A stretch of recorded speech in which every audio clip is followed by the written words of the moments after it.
Hola, buenos días. Mi nombre es Ramón Castañeda Priego y soy profesor e investigador de la División de Ciencias e Ingenierías Campus León de la Universidad de Guanajuato. Primeramente quisiera agradecer a Salvador Herrera Velarde por la invitación para poder compartir con ustedes un poco acerca de las reflexiones, algunos comentarios asociados con un tema que yo creo que es de interés, de inquietud a muchos de ustedes que están por egresar de una carrera y de una carrera que tiene un impacto importante en la sociedad, ¿sí? Ya que ustedes van a ingresar con conocimientos que les podrían permitir hacer desarrollos de carácter científico y tecnológico. Entonces me gustaría compartirles con ustedes un poco acerca de la experiencia, ¿sí? Que he adquirido durante los últimos, pues podemos decir un poquito más de 20 años, ¿sí? Asociado a, pues de qué manera se forma un científico, qué hace un científico, por qué la importancia de los científicos en una sociedad como la nuestra, ¿no? Como una sociedad que apenas está creciendo en materia de ciencia y tecnología, que apenas está desarrollando una cultura científica. Creo que es sumamente importante que como país sí fomentemos estas vocaciones, que encontremos gente con ese espíritu y con esa vocación para poder hacer trabajo de investigación científico y tecnológico que por supuesto impacte directamente en la sociedad.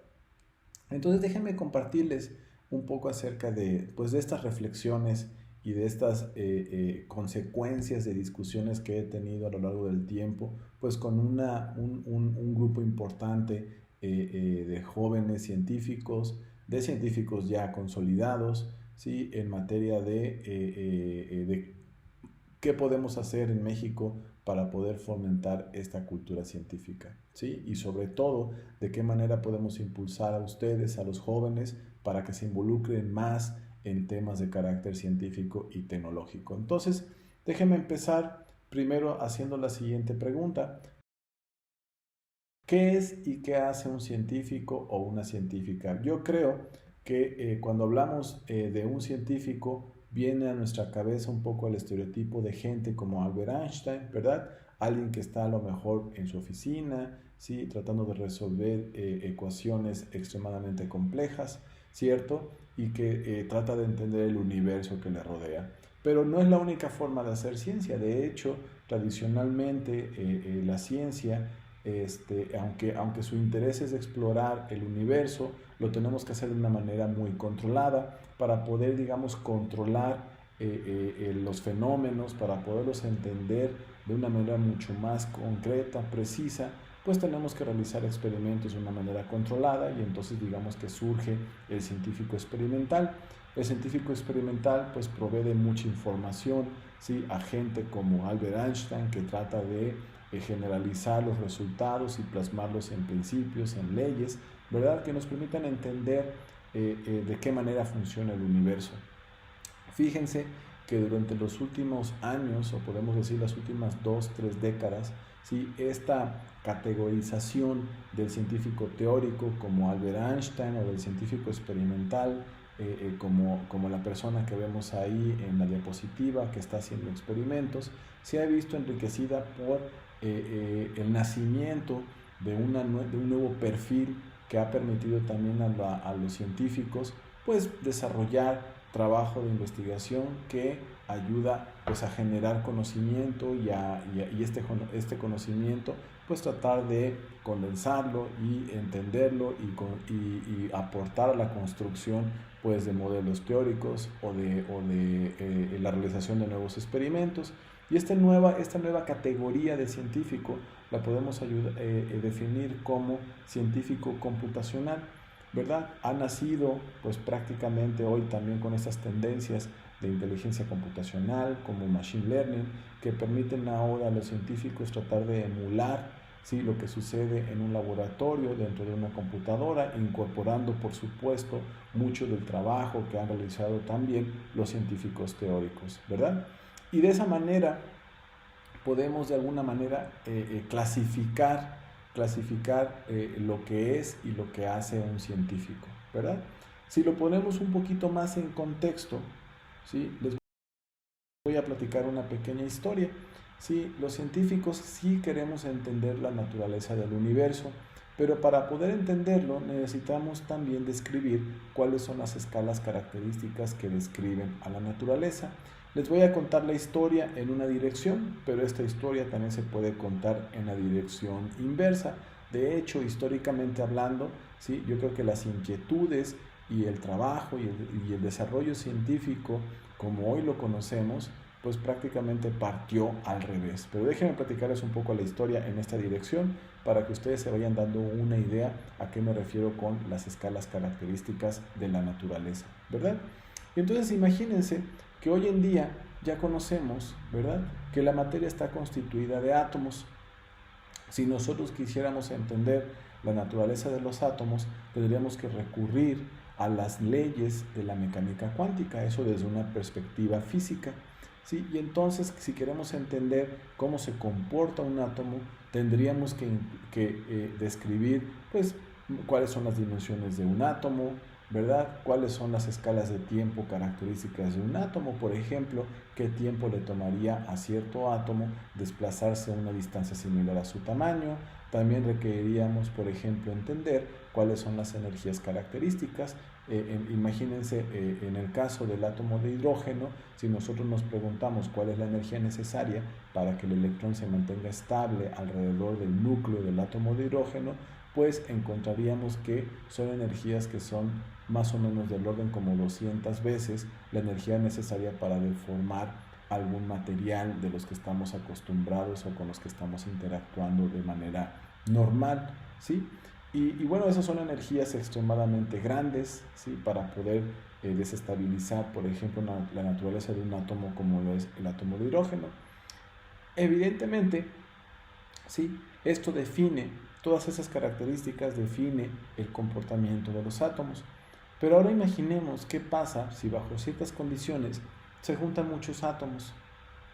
Y estos átomos pueden llegar a formar estructuras todavía mucho más complejas. Ejemplo, pues pueden formar estructuras como moléculas, ¿sí? Aquí les pongo el ejemplo de la molécula de ADN, que seguramente muchos de ustedes conocen y que saben que es una de las moléculas más importantes para la vida, ¿verdad? Y que esta molécula tiene sus propias características, tiene ciertas dimensiones, también tiene asociadas escalas de tiempo, también tiene una energía necesaria para que la molécula sea estable, para que pueda realizar las funciones de carácter biológico que sabemos que ésta realiza, ¿verdad? Como por ejemplo, transmitir la información genética.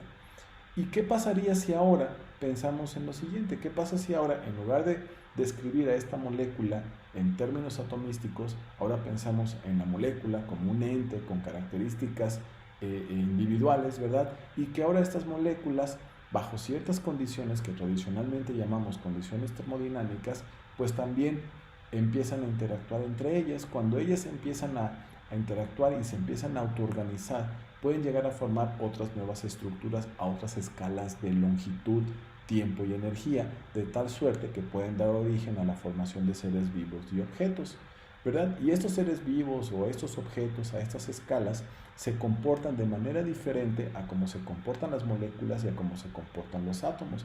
De hecho, requeriríamos de otras leyes, de otros principios que nos permiten describir el comportamiento de estos objetos.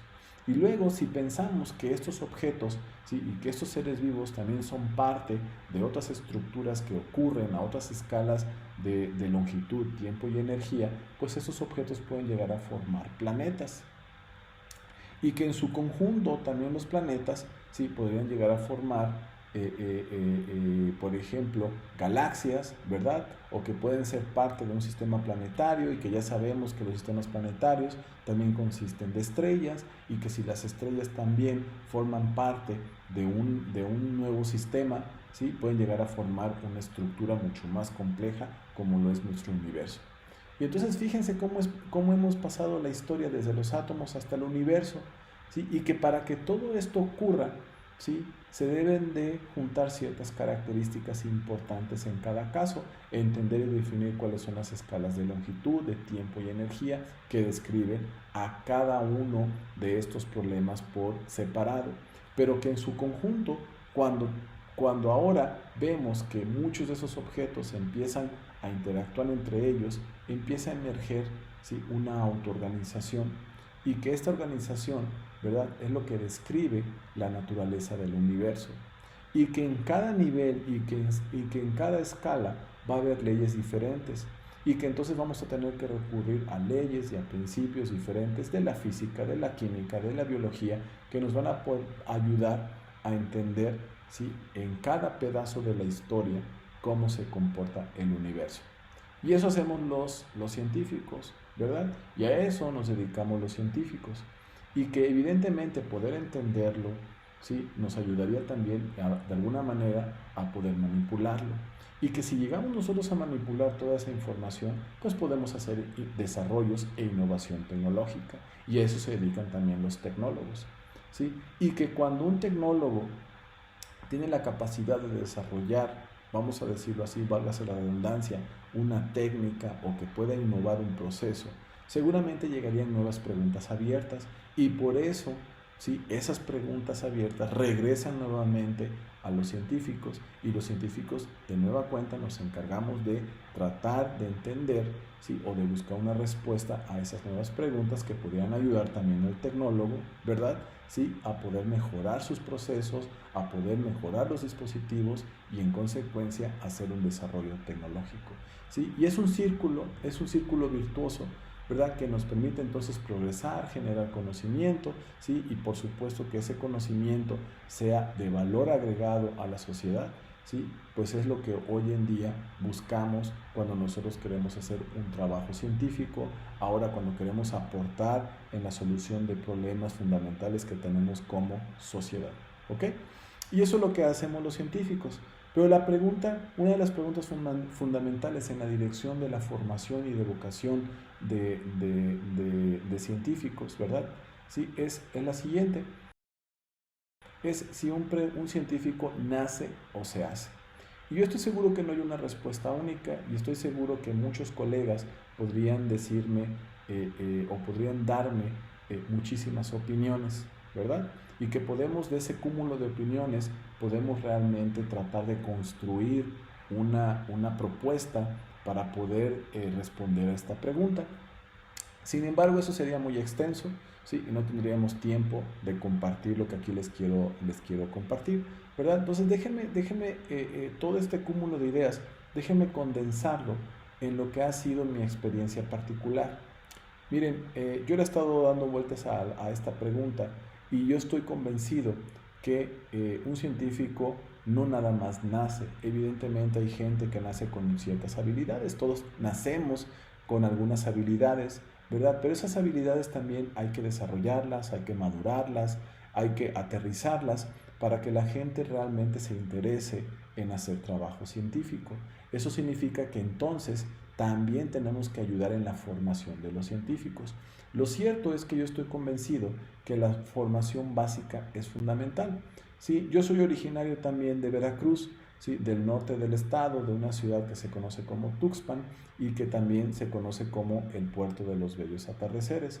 Y a mí me quedaba claro, cuando estuve, por ejemplo, en la primaria, me quedaba claro que era súper importante tener una formación básica importante, aprender bien español, porque pues tenemos que comunicar las ideas, evidentemente aprender también bien matemáticas, porque las matemáticas son una herramienta fundamental en cualquier área de la ciencia, ¿sí? Y que también hoy en día, por ejemplo, es sumamente importante aprender un segundo idioma, ¿sí? Es relevante mencionar que hoy en día, ¿verdad?, por razones históricas, también de carácter socioeconómico, hoy en día la ciencia se hace en inglés, se comunica en inglés, por lo tanto también es importante que desde muy jóvenes pues tengamos una formación que nos permita desarrollar un segundo idioma, ¿no? Entonces la formación básica es importante, pero fíjense, también la formación del científico llega en una etapa en la que pues prácticamente nos volvemos jóvenes adultos y durante ese proceso de ser joven adulto, ¿verdad? Pues también llegan innumerables actividades lúdicas y que es importante que el joven adulto tenga un desarrollo y un crecimiento integral. Aquí les pongo un ejemplo de cuando yo estudiaba la carrera en Jalapa, también yo estudié en Jalapa, ¿verdad? Entre 1990 y 1998, pues prácticamente hice la transición del bachillerato a la licenciatura y ahí tuve la oportunidad pues de generar diferentes intereses, ¿sí? No nada más en materia científica, ¿verdad? Me gustaba hacer actividades deportivas, también me gustaba interactuar con mis pares, ¿sí? Con mis pares académicos, tener actividades deportivas. Y creo que eso es sumamente importante, ¿sí? Es cierto que es importante que tengamos una base sólida en, por ejemplo, en temas de matemáticas, de español, ¿verdad? De inglés, incluso hasta de electrónica, lo podemos decir así, si pensamos que en algún momento queremos hacer ciencia experimental. Pero lo que también es cierto es que en esa etapa debemos de tener un desarrollo y un crecimiento integral como individuos. Y como miembros de una sociedad, pues siempre queremos interactuar también con nuestros pares, también aprendemos de nuestros pares, ¿sí? Es importante esa interacción y ese crecimiento, ¿ok? Lo cierto es que también, siguiendo la misma idea y la misma filosofía, ¿sí? No nada más en la formación básica, pues uno debe de tener buenas notas, ¿verdad? También durante esta etapa, combinada con todas esas actividades, pues requerimos también tener también buenas notas, ¿sí? Llevar a cabo, digamos, nuestra carrera de manera integral, ¿verdad? Que nos permita combinar todo este crecimiento con estas otras actividades adicionales, pero llevar también una carrera que nos permita pues tener buenas notas, porque miren, lo cierto es que tener buenas notas, sí, no nada más es sinónimo de que somos buenos estudiantes. Tener buenas notas nos daría la oportunidad de acceder, por ejemplo, a becas, de acceder a programas que nos permitan hacer algún intercambio, ¿sí? Y también muestra pues que podemos ser competitivos y que nuestro conocimiento nos puede llevar a generar conocimiento, ¿verdad? Y que finalmente esto es parte de la generación de y crecimiento de un científico o científica, ¿ok? Bueno, ahora imagínense qué pasa después de que terminamos y que ustedes seguramente, o muchos de ustedes, están en la etapa en la que pues están en la carrera, que están decidiendo qué hacer con su vida, si se van a ir a trabajar al sector industrial, ¿verdad? O si definitivamente pueden ser emprendedores, o algunos de ustedes también están pensando en hacer tecnología, o tal vez también muchos consideran que una carrera científica podría ser una opción en sus vidas, ¿verdad?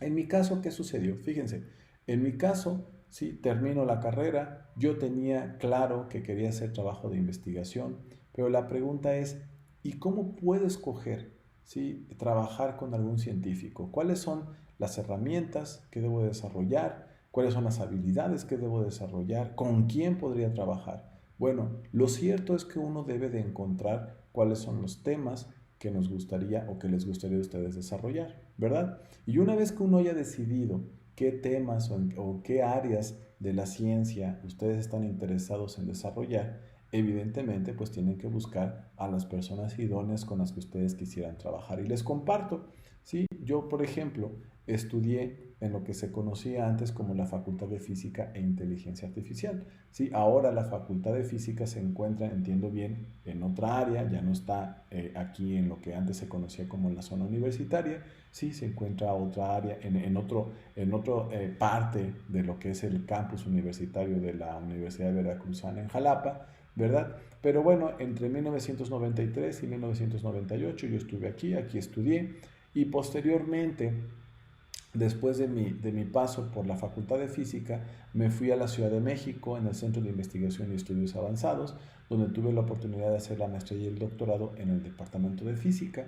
Allí conocí a estos dos individuos, el que está aquí en medio, ¿sí? Es el doctor José Méndez, quien fue mi asesor de maestría y doctorado, ¿sí? Y a la derecha del doctor José Méndez está el doctor Magdaleno Medina Noyola, que podemos decir que es como mi abuelo académico, ¿sí? La verdad es que cuando uno define que quiere hacer trabajo de investigación, lo que es importante pues es ser perseverante, ¿verdad? Tener una disciplina de trabajo, pero lo que es importante es definir ese trabajo con excelentes científicos. Y yo tuve la fortuna de trabajar con ellos dos son excelentes científicos. es gente que tiene reconocimiento nacional e internacional. ¿Sí? Por ejemplo, mi abuelo académico, ¿sí? Él es un referente internacional. Siempre que yo, cuando era joven y que estaba completando mi formación científica y que tenía la oportunidad de viajar al extranjero, siempre había una referencia de mi formación relacionada con el doctor Medina Loyola, porque pues él ya era un referente internacional del área. Entonces, jóvenes, si ustedes deciden de hacer trabajo de investigación, siempre tienen que hacerlo con los mejores científicos. Pero no nada más lo tienen que hacer con buenos científicos, también tienen que garantizar que estos científicos también sean excelentes personas, excelentes seres humanos. Y creo que yo tuve esa fortuna, el de poder trabajar no nada más con grandes científicos, sino con excelentes seres humanos.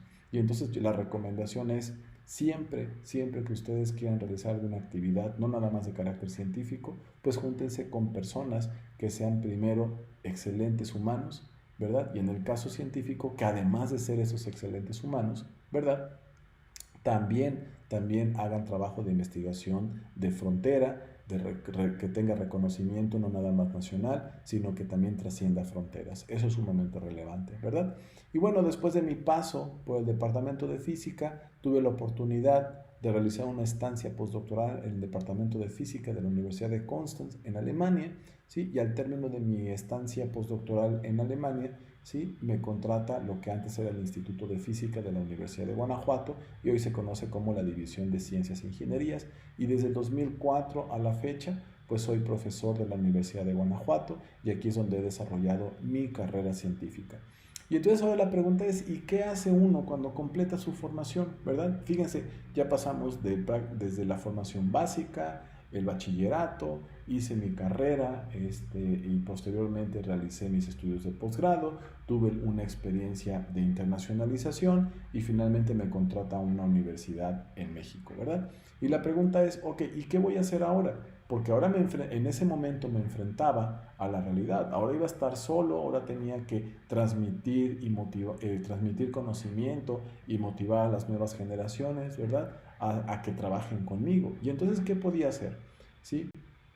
Y la respuesta que he encontrado es que mi trabajo de investigación lo tenía que diversificar, ¿sí? Y que tenía que mantener esa curiosidad científica, ¿verdad? Tenía que diversificar mis intereses académicos y buscar todos aquellos problemas que desde mi punto de vista, ¿sí? Fueran interesantes y que pudieran tener impacto en la comunidad científica a la que pertenezco. Entonces, desde mi llegada a lo que antes era el Instituto de Física a la fecha, pues he tratado de diversificar esos intereses y creo que esa diversificación ha sido bastante apropiada para que los estudiantes y las nuevas generaciones se motiven en las líneas de investigación que he podido desarrollar durante los últimos 20 años. Entonces, si nosotros quisiéramos, después de nuestra formación básica, realmente aportar a la generación de conocimiento, que este conocimiento sea atractivo, ¿sí? A las nuevas generaciones, pues tenemos que diversificar nuestras líneas de investigación, ¿sí? Y eso es fundamental, jóvenes, porque no podemos pensar en realizar una actividad científica nada más en una sola línea, ¿sí? Los intereses científicos tienen que multiplicarse, ¿verdad? Pero siempre tiene que ir de la mano con esa curiosidad. La curiosidad es esencial en el crecimiento y en el desarrollo de cualquier científico. Porque cuando uno es estudiante de posgrado, ¿verdad? Pues se enfoca en un tema en particular. Pero ese tema en particular, ustedes se pueden volver extremadamente especialistas en ese tema, pero ese tema no es el único tema, ¿sí? Que ustedes pueden abordar con toda la formación o con todas las herramientas que han generado. Pueden abordar muchísimos otros temas que sean de interés para ustedes y que puedan proyectar su carrera científica. Y eso es sumamente importante. Pero no nada más, dentro de la formación del científico, no nada más es esta diversificación y esa curiosidad, ¿verdad? Que les va a permitir a ustedes, ¿sí? Poder avanzar, ¿sí? En la aportación de generación de conocimiento o en la formación de nuevos científicos. Lo cierto es que la ciencia hoy en día es una actividad internacional, ¿sí? La generación de conocimiento no se puede llevar a cabo si nos aislamos, si nada más creemos que estamos solos con nuestro grupo de investigación. No, jóvenes, ¿sí? Algo que es importante en la ciencia es que la ciencia o el conocimiento se tiene que compartir. Y los intereses, por supuesto, científicos son compartidos por muchos otros grupos de investigación. Por lo tanto, es importante también como parte de su carrera científica que ustedes generen y que puedan llegar a crear redes de colaboración y redes de colaboración nacionales e internacionales. Aquí les pongo un ejemplo. Yo he tenido la fortuna de poder colaborar con mucha gente en Europa, en Estados Unidos, en Canadá, ¿sí? Y también gente de Asia. Y ha sido bastante enriquecedor, ¿verdad? ¿Por qué? Porque uno se da cuenta que la ciencia trasciende fronteras, trasciende creencias religiosas, creencias políticas, y que mientras se mantenga un interés genuino científico, ¿verdad? Uno tiene la posibilidad de intercambiar idea y de generar conocimiento con muchas otras personas en el mundo. Y eso no hay actividad que hoy conozca, ¿sí? Que permita, digamos, ese nivel de entendimiento entre entre personas de diferentes formaciones y de diferentes perfiles sociales y económicos. Creo que esa es una de las bondades del trabajo científico y tecnológico, ¿verdad? Que nos permite abrir y extender redes de colaboración con otros individuos, con otros grupos, y eso es sumamente enriquecedor. Eso nos permite y nos da la posibilidad, pues, de poder intercambiar muchas de las ideas que tenemos, ¿verdad? En la generación de conocimiento, en la solución de problemas, y eso nos ayuda a que nuestra perspectiva y que la proyección del trabajo que nosotros estamos realizando, ¿verdad? Pues tenga un impacto no nada más nacional, sino también internacional, y que permita que los jóvenes que están trabajando, ¿sí? En estos temas, pues también tengan la posibilidad de poder interactuar y de realizar intercambio académico en otros países. Y eso es lo que permite, pues básicamente, que los grupos de investigación se puedan consolidar y que los grupos de investigación pues también sean reconocidos no nada más a nivel nacional, sino a nivel internacional. ¿Ok? Y bueno, más o menos les he resumido un poco el camino que uno lleva cuando trata de realizar trabajo de investigación y cuando uno quiere que también la generación de conocimiento que realizamos pues tenga un impacto y que ese impacto pues trascienda fronteras. Y bueno, aunado a esto, sí, no hay que seguir olvidando todas estas cuestiones de que pues el trabajo científico no está peleado con la posibilidad de seguir realizando actividades que nos permitan crecer de manera integral, ¿no? Nosotros podemos seguir realizando actividades deportivas, culturales, de la mano con todas esas actividades que nos permitan pues seguir fortaleciendo el trabajo de investigación. Y bueno, y estas colaboraciones y este trabajo, si el trabajo se realiza de manera sólida, continua, dinámica, pues vienen, digamos, reconocimiento o reconocimientos, ¿sí? Que permiten que nuestro trabajo de investigación se consolide. Yo he tenido la fortuna, ¿sí? De poder recibir, no es algo que yo haya estado buscando, ¿verdad? Pero he tenido la fortuna de recibir reconocimientos gracias a estas actividades, ¿no? Hay un reconocimiento muy importante dentro de la comunidad científica que otorga, por ejemplo, la Academia Mexicana de Ciencias a los jóvenes investigadores, y eso es producto del trabajo científico. Yo creo que si realizamos trabajo científico de calidad, que trascienda fronteras, que nos permita consolidar o que nos permita apoyar, ¿sí? En la formación y vocaciones científicas en los jóvenes investigadores, pues vienen reconocimientos importantes, ¿verdad? Y que permitan mostrar que estamos realizando como científicos pues un trabajo relevante. Y no es que uno busque esos reconocimientos llegan si realmente nosotros, ¿sí? Entendemos que la actividad científica es una actividad que requiere de mucho compromiso, ¿sí? Y que ese compromiso tiene que consolidarse con una activa formación de recursos humanos. Por ejemplo, sí, desde que yo llegué a lo que entonces era el Instituto de Física, yo siempre he apostado por los jóvenes. De hecho, pues no les he compartido algunas historias personales, pero yo regresé a México después de mi estancia postdoctoral en Alemania porque estaba convencido y sigo convencido que México requiere de una mayor y una mejor cultura científica y que por lo tanto una de mis obligaciones, después de que el país me dio la oportunidad de formarme y de poder estudiar también en el extranjero, ¿verdad? Y también tener una formación apropiada dentro de México, pues creo que lo menos que podía hacer por mi país es regresar y seguir apostando por los jóvenes, buscar la posibilidad que ustedes se puedan formar, que ustedes mismos tengan experiencias similares a las que yo tuve y que les puedan permitir también ver a la ciencia como un camino, ¿sí? Que les permita crecer a ustedes de manera profesional, ¿ok? Y lo más importante de esta apuesta, pues es, para mí, definitivamente, pues es la distinción que tienen los jóvenes investigadores, ¿verdad? Yo he tenido la fortuna que muchos de mis ex estudiantes, ¿verdad?, han sido reconocidos por la excelente labor científica que han realizado durante y posterior a su estancia en mi grupo de investigación.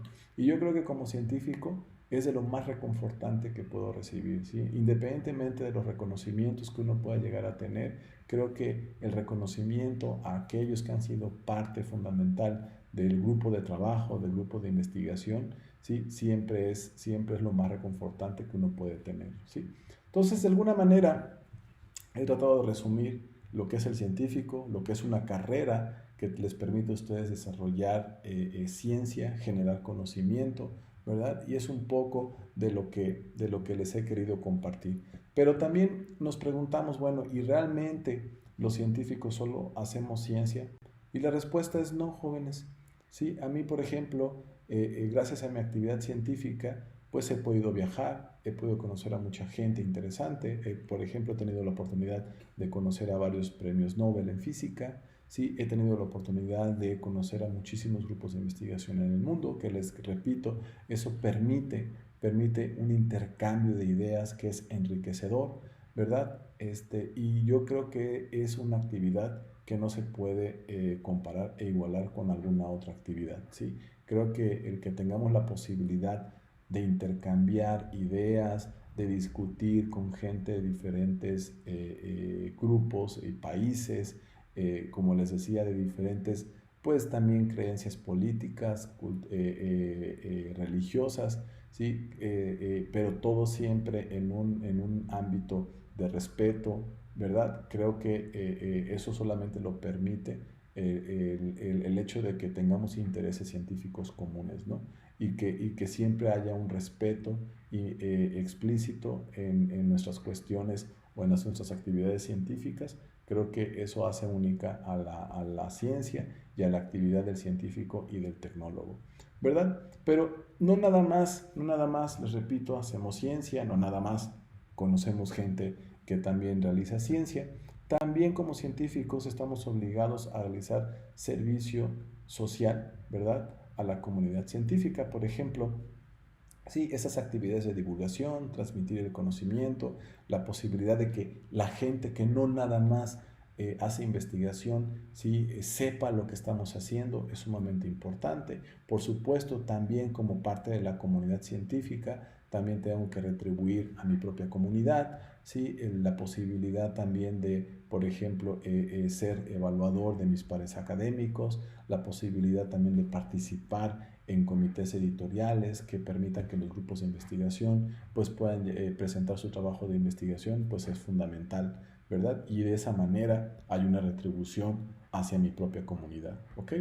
Y bueno, el trabajo de investigación básico o la ciencia no está peleada, ¿sí?, como ya les he comentado, con la vinculación y el emprendimiento. Creo que hoy en día es importante pensar que si optamos por una carrera científica, sí, es importante que el conocimiento que estamos generando tenga impacto en la sociedad, que nos lleve a una mejor sociedad. Yo estoy convencido que hacer una buena ciencia, sí, nos va a permitir generar conocimiento que nos ayude a resolver los problemas fundamentales que tenemos como sociedad y que al poder aportar a la solución de problemas, ¿sí? Nosotros podamos también aportar al crecimiento y al desarrollo de nuestra propia sociedad. Aquí les pongo un ejemplo: cuando llegó la pandemia, ¿sí? Nos juntamos 3 científicos de diferentes formaciones o de diferentes perfiles, que pudimos desarrollar una tecnología, y una tecnología que la idea fundamental era que mitigara los efectos causados por la pandemia. ¿Ok? Entonces ese fue un excelente ejemplo que incluso gente como yo, que hace trabajo de investigación teórico, pues puede aportar a la solución de problemas, ¿sí? Y yo creo que hoy en día es la manera en la cual debemos de pensar, ¿sí? Del nuevo científico o de la nueva científica o del nuevo tecnólogo, que ahora nosotros podamos aportar a la formación de jóvenes, ¿sí? Que permitan resolver problemas fundamentales que tenemos en la sociedad, ¿no? Y bueno, parece mucho trabajo, pero créanme que es un trabajo extremadamente divertido, porque incluso en nuestros ratos de ocio, si podemos hablar de ratos de ocio, también los científicos hasta filosofamos, ¿sí? Y bueno, alguna vez me puse a pensar, ¿sí? En un rato esto de ocio, me puse a pensar respecto a la ciencia, porque pues hay una discusión por ahí interesante entre si la ciencia es arte, ¿sí? O no lo es. Y curioso, me encontré con una caricatura que seguramente muchos de ustedes van a reconocer, ¿sí? De Rick y Morty, donde en una escena, ¿verdad? Rick le dice a Morty que a veces la ciencia es más arte que ciencia, y mucha gente no entiende eso. Yo me sentí muy identificado con eso, porque fueron muchos aspectos, ¿verdad? Durante mucho tiempo que estuve pensando acerca de qué tan similar es la ciencia al arte, y mi conclusión había sido que la ciencia también es arte, ¿no? Y parece interesante, porque parece ser que hay mucha gente que hace ciencia que también está convencida que la ciencia es arte, ¿sí?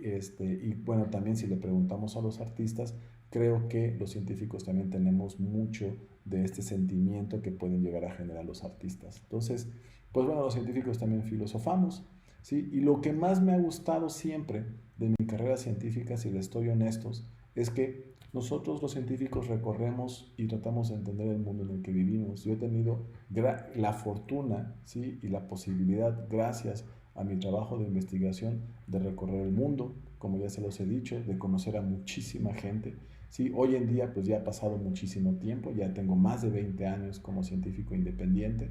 Eso significa que he tenido la posibilidad de conocer a mucha gente en muchas partes del mundo, que hoy en día son excelentes amigos, son grandes colaboradores, ¿sí? Y que ahora mi perspectiva ha cambiado, porque ahora cada vez que viajo siempre me encuentro a alguien en el que en algún momento de la vida coincidí, y que ahora es fantástico, porque no nada más hablamos de cuestiones científicas, sino también disfrutamos de muchos otros aspectos de la vida, ¿verdad?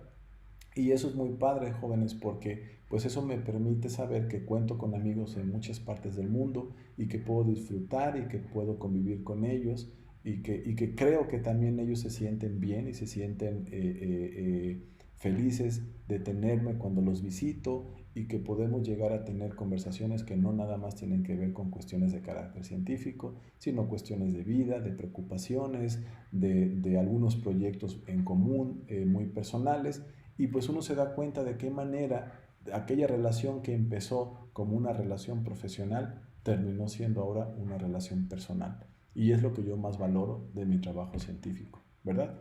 Entonces, espero haberles transmitido la idea esencial detrás de, bueno, qué es un científico, qué hace un científico, la importancia de hacer ciencia, por qué en México necesitamos más científicos, ¿sí? Lamentablemente nuestra cultura científica no es tan sólida como la cultura científica de otras sociedades, de otros países, pero creo que es sumamente importante que trabajemos para consolidar y fortalecer la ciencia en México. Yo los invitaría a que, si se interesan, o a que se interesen más, ¿sí? En realmente ver a la ciencia como una excelente oportunidad profesional, ¿sí? Que a ustedes les llene pues el corazón, ¿verdad?